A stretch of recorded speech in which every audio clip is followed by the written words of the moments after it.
Ok. Bonjour, bonjour, bonjour les frères, bonjour les sœurs, bonjour nouveaux adhérents à DICO.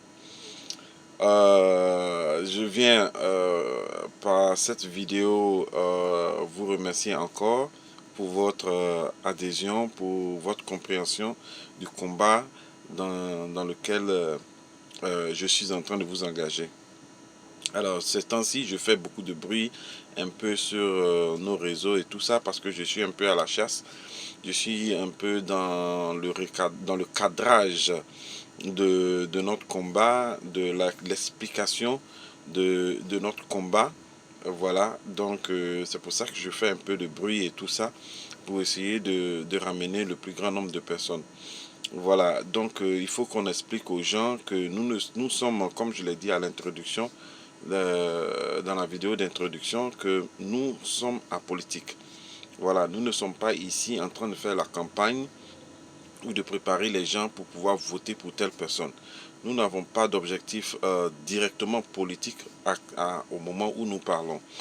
Voilà, donc nous sommes ici pour la défense de nos droits, la défense des droits des Ivoiriens constitutionnels. Parce que si je l'ai choisi comme ça, vous pourriez me faire des propositions si vous trouvez que bon, ce nom-là est un peu... vous trouvez des inconvénients, voilà, relatifs à ce nom-là. Voilà. Et donc, il faut vraiment cadrer cela. Il ne faut pas qu'il y ait de débordement. Nous sommes ici pour la défense de nos droits. Voilà, nous nous organisons pour cela parce que nous avons constaté sur l'échiquier politique que les politiciens que nous supportons ou les politiciens que nous suivons, pour lesquels nous sympathisons, souvent n'arrivent pas à toucher nos différentes préoccupations, nos problèmes. Donc, ils sont tellement préoccupés souvent dans leur réélection ou dans leur élection. Et quand ils arrivent, ils sont en train de... Les opposants les attaquent, ils sont préoccupés à autre chose. Et s'il n'y a pas des groupes, il n'y a pas un groupement civil qui va vers eux pour leur dire attention, il y a ça, il y a ça, il y a ça. Écoute, sans se rendre compte, 5 ans sont passés, le mandat est fini, ils n'ont rien pu faire. Voilà. Donc nous ici, on s'organise pour aller rappeler à nos élus ceux pour lesquels ils ont été élus. Voilà. Ils ont peut-être fait des choses, mais ils ont oublié une partie qui est très importante. Voilà. Parce que moi, quand j'analyse la crise de notre pays, je ne vois rien d'autre. Je vois rien d'autre dans le problème qu'on a en Côte d'Ivoire qu'un problème d'acceptation de nos propres frères ivoiriens. Je ne vois rien d'autre. Écoute, on ne s'agresse pas dans les rues. Je ne suis pas allé... personne n'est interdit de faire du transport. Personne n'est interdit de vendre du bois. Il n'y a aucune activité où on interdit à une certaine ethnie de ne pas y participer. Où il y a un monopole. Non, il n'y a pas de monopole basé sur la culture. Il peut y avoir des petits... ok, là-bas, là, je suis parti, tout le monde parle djoula. Comme je ne parle pas djoula, bon, je ne me sens pas bien. Attends, ici, là, ils sont trop ici, moi, je vais aller de l'autre côté. Ou alors, je suis parti ici, tout le monde parle baoulé. Bon, vraiment, je ne suis pas trop à l'aise. Ok, ça, c'est un ressentiment personnel. C'est pas, tu es parti et puis on a mis un panneau. On dit ici, là, réservé au djoula. Ou alors, on a mis ici, là, réservé au baoulé. Ou réservé au bété. Non. Quand tu es parti, personne ne t'a rejeté. Mais tu t'es pas senti à l'aise. Parce que tu ne comprenais pas la langue qu'ils sont en train de parler. Tu ne comprends pas leur discussion politique ne te plaît pas. Voilà, c'est des ressentiments personnels. Ça peut arriver. Ça peut arriver. Ok, tu vas dans le milieu du bois. des vendeurs de bois, tu vas trouver plein de Haoussa qui sont assis là. Ok, tu es venu, tu veux te faire une place à côté, mais tu es au milieu d'eux, tu vois, ils ont des actions qui ne te plaisent pas. Quand les gens viennent, ils ont l'habitude de payer avec eux. Bon, ils vont, tu as du mal à attraper des clients et tout. Alors, quand tu pars de là-bas, ne va pas dire, oui, oh, je suis parti là-bas, c'est une affaire de Haoussa, ils m'ont chassé parce que je suis ivoirien. Ouais, ça, c'est un mensonge très dangereux. C'est un mensonge très dangereux. Parce que tu t'en vas relayer quelque chose de faux qui est basé sur soit la xénophobie, soit le tribalisme, ou soit le racisme. Et ça, c'est des faits qui sont condamnables. C'est condamnable parce que ça peut faire une révolte, ça peut par ricochet créer une révolte de population.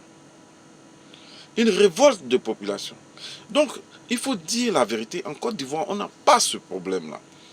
On n'a pas ce problème-là. À notre aéroport, ce n'est pas écrit Ivoirien d'abord. Comme dans certains pays où c'est écrit, tout le monde le dit, je ne l'ai pas vu, tout le monde le dit, Gabonais d'abord. En Côte d'Ivoire, on n'a pas écrit ça quelque part. C'est écrit nulle part. Donc, on n'a pas de problème. On n'a pas de problème. Notre problème, c'est qu'à un certain moment, dans la vie politique de notre pays, certaines personnes, pour pouvoir discréditer un rival politique, ont utilisé la nationalité ou la citoyenneté pour faire de cela leur bâton de défense. Alors, c'est parti. Ils n'ont pas su contrôler. C'est parti en vrague. OK? Et aujourd'hui, les mêmes qui avaient dit que cette personne n'était pas ivoirienne sont revenus dire que la personne est ivoirienne. Vous voyez? Comme quelqu'un l'a dit, les jours pairs, je suis ivoirien. Les jours impairs, je suis pas ivoirien. Vous comprenez? Donc, ça fait que ça s'est étalé dans la population. Et comme vous le savez, le taux d'analphabétisme dans nos pays sont très élevés. Les gens, tout ce qui passe soit à la télévision, ou tout ce que son grand frère a dit, ou tout ce que son papa a dit, est évangile, est argent comptant. Donc, son grand frère lui a dit, le gars là, il n'est pas ivoirien. Parce que lui, il a entendu chez le dirigeant politique que le dirigeant politique a dit que le gars n'est pas ivoirien. Paf, par ricochet, comme le gars s'appelle Ouattara, tous ceux qui s'appellent Ouattara sont directement pas ivoiriens. Donc, aujourd'hui, quand tu trouves un Ivoirien, deux Ivoiriens en train de se discuter ou se faire palabre, c'est basé sur quoi? Il y a un qui a dit à l'autre qu'il est étranger. Sinon, quand tu enlèves ça, quand tu enlèves le mot étranger entre eux, ils n'ont aucun problème. Les Ivoiriens se marient entre eux. Les Ivoiriens vont au maquis ensemble. Les Ivoiriens vont en boîte de nuit ensemble. Les Ivoiriens fêtent la tabaski ensemble. Les Ivoiriens fêtent la fête de Noël ensemble. Mais écoute, il y a quoi en Côte d'Ivoire? Il n'y a pas de problème. Quand tu vois qu'il n'y a pas là, il y a un seul mot au milieu, étranger. Quand tu vois deux Ivoiriens qui font palabre, il y a un qui a dit à l'autre qu'il est étranger. Alors, dressons le problème. Nous sommes petits. Tu vois, il y a un président américain qui a dit, au lieu de te demander ce que ton pays peut faire pour toi, demande-toi ce que tu peux faire pour ton pays. Alors nous essayons de participer, ok, d'apporter quelque chose à notre pays. Nous avons aimé, nous aimons notre pays, ok, et nous voyons que le vrai problème n'est pas dressé, ok, donc nous venons le dresser.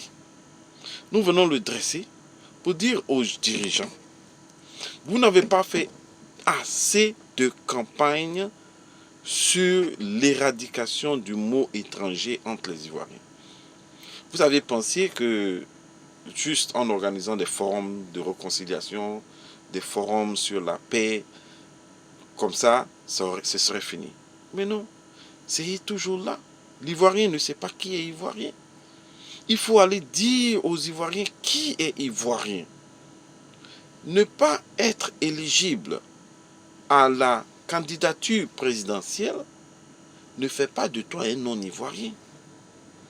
Je ne suis pas éligible pour être président de la République. Je suis Ivoirien. Je reste Ivoirien. Je reste Ivoirien. Parce que les critères d'identification d'un Ivoirien ne sont pas être éligibles à la présidentielle. Non. Ils viennent d'ailleurs. Ce qui fait de moi un Ivoirien, ce n'est pas mon village, ce n'est pas le lieu où je suis né, ce n'est pas mon nom que je porte, ce n'est pas la langue que je parle qui fait de moi un Ivoirien, mais plutôt les éléments que la constitution de notre pays a réunis et a identifié un Ivoirien. On ne va pas revenir là-dessus. Tout le monde peut le savoir. Tout le monde peut aller sur Google. Tout le monde peut savoir et aller et prendre le code électoral et voir qui est Ivoirien. Alors, il faut faire attention. Quand tu dis à quelqu'un qu'il est étranger, il faut faire attention. Écoute, on a parlé aux gens. On a fait la guerre. Des gens sont morts. Des gens ont perdu des biens. D'autres se sont retrouvés en prison à La Haye, où ils ne devaient jamais être. Tout ça pour ce mot étranger. Et personne, je vois en tout cas, personne est en train d'éradiquer ce mot-là. Alors tout le monde est caché derrière. Si je parle d'étranger, c'est que je suis un étranger, je n'ai pas envie d'être indexé étranger, donc je ne rentre pas dans ça. Et tout le monde est là, tout le monde s'était, mais en même temps, dans les salons, dans les couloirs, dans les maquis, ça en parle. Alors il faut mettre ça sur la table. Il faut mettre ça sur la table. Il faut le dire. Parce que nous sommes ensemble, mais nous sommes hypocrites. Nous sommes hypocrites. Nous sommes ensemble, mais nous sommes hypocrites. C'est pas bon. Il ne faut pas être hypocrite. Sortons de l'hypocrisie et mettons les choses et discutons et parlons. Mon frère, tu es mon frère. Je suis ivoirien, tu es ivoirien. Selon la Constitution, nous avons les mêmes intérêts. Ok? Donc, moi, c'est de ça que je parle. Je ne suis pas ici pour défendre un politicien. Je ne suis pas ici pour vous dire d'aller voter pour telle personne. Mais quand on va finir de s'accepter, quand on va finir de savoir qui est ivoirien, et qu'on va s'accepter, maintenant on ne va plus regarder celui qui doit être élu comme notre président, comme un étranger ou un étranger ou ceci, cela. Non. Notre choix sera basé maintenant sur l'intérêt national, sur l'intérêt de la Côte d'Ivoire. On va regarder maintenant qui peut faire des choses pour la Côte d'Ivoire. Un président, il ne peut pas distribuer de l'argent aux gens dans la rue. Un président ne peut qu'avoir un projet général pour les Ivoiriens. Un projet national pour tous les Ivoiriens. Il ne peut pas faire quelque chose juste pour une communauté ou pour un groupe de personnes. Un président ne le fera jamais. Si tu te bases sur ça et que tu penses que tu élis quelqu'un au pouvoir parce qu'il va te rendre riche, aucun pays dans le monde, le président rend les gens riches. Aucun. Aucun. La richesse personnelle vient de toi-même. Aux États-Unis où moi je vis, les plus riches ne sont pas là dans la politique. Au contraire, c'est eux qui financent le président. Les gens qui sont riches ne sont pas devenus riches parce qu'ils ont fait de la politique. C'est des gens qui ont fait des entreprises. Et eux là, quand ils élisent leur président, ils regardent parmi les candidats là, qui peut favoriser mon activité, qui moi, par exemple, si je suis un vendeur, je suis un vivrier, je vends du vivrier, ok? Je suis un commerçant de vivrier. La candidature arrive. Quand j'écoute les gens, mais écoute, j'écoute celui qui dit, ah, de Boisflé à Abidjan, moi je fais un goudron. Je dis, ah, attention. Il y a un qui vient et puis il dit, ah, ouais, moi je serais, là, ce sera les vrais Ivoiriens qui sont assis là. Voilà, on va reprendre notre pays maintenant dans la main des gens. Maintenant, ce sera le nationalisme. Il a dit quoi qui va dans ton activité? Il y a un qui vient, il dit, bon, ok, moi quand je vais venir, je vais organiser, je vais mettre des grands frigos dans tous les marchés. Pour que quand les gens viennent avec le vivrier, ils vont les mettre dedans pour ne pas que ça se gâte. Et c'est à partir de là qu'ils vont organiser, je vais faire en sorte qu'ils soient contrôlés, qu'il y ait un seul barrage sur tout leur parcours. Et qu'ils ne payent plus la police. Voilà quelqu'un qui a dit quelque chose qui m'intéresse. Je suis vivrier. Enfin, je ne suis pas vivrier. Je suis dans le vivrier. Ok? Et donc, voilà sur quoi mon choix se base. Voilà comment j'élis un président.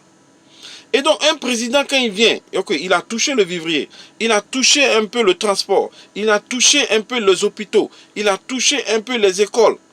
Chacun se voit un peu dans ces intérêts-là. Et un jour, vous vous croisez, vous dites, ah, mon gars, écoute, lui là, il parle bien. Hein?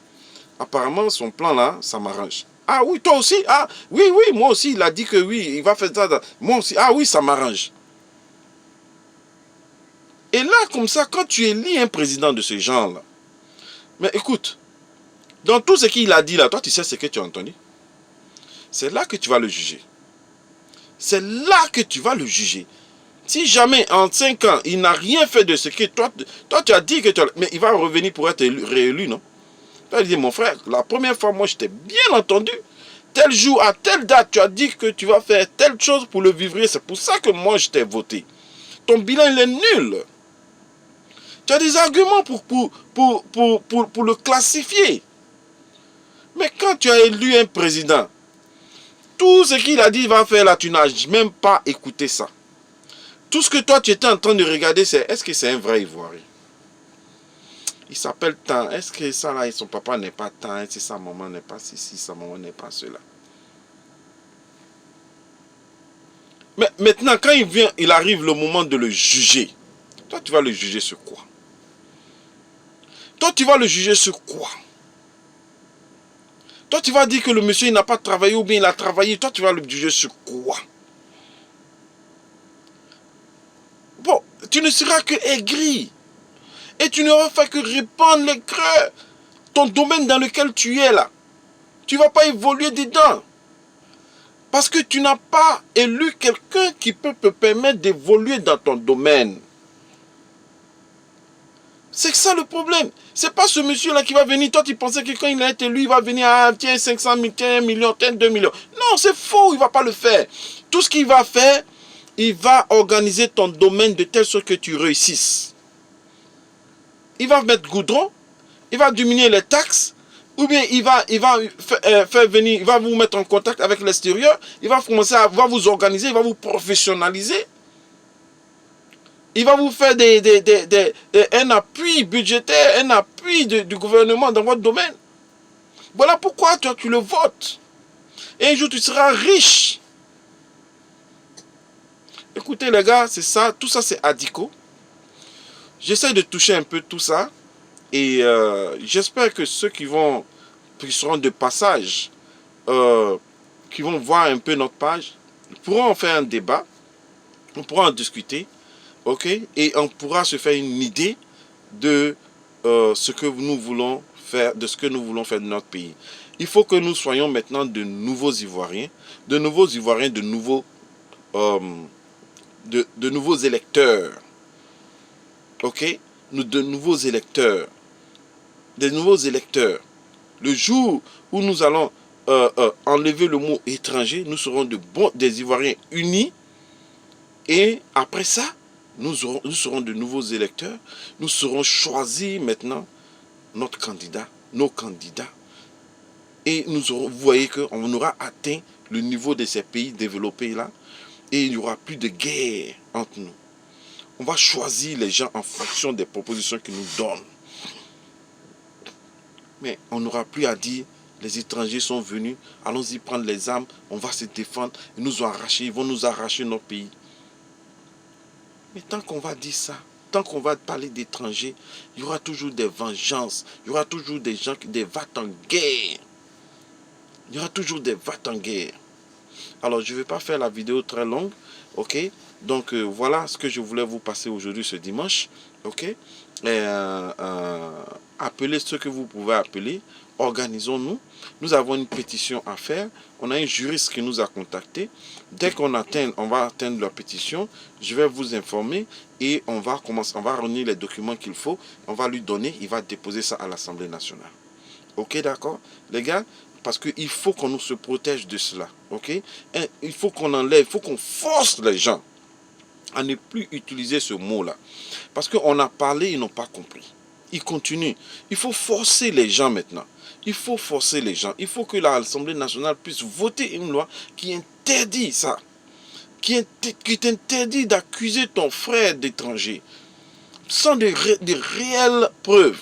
Il faut savoir que quand tu dis quelque chose sur quelqu'un, il faut que tu aies la preuve de ce que tu dis.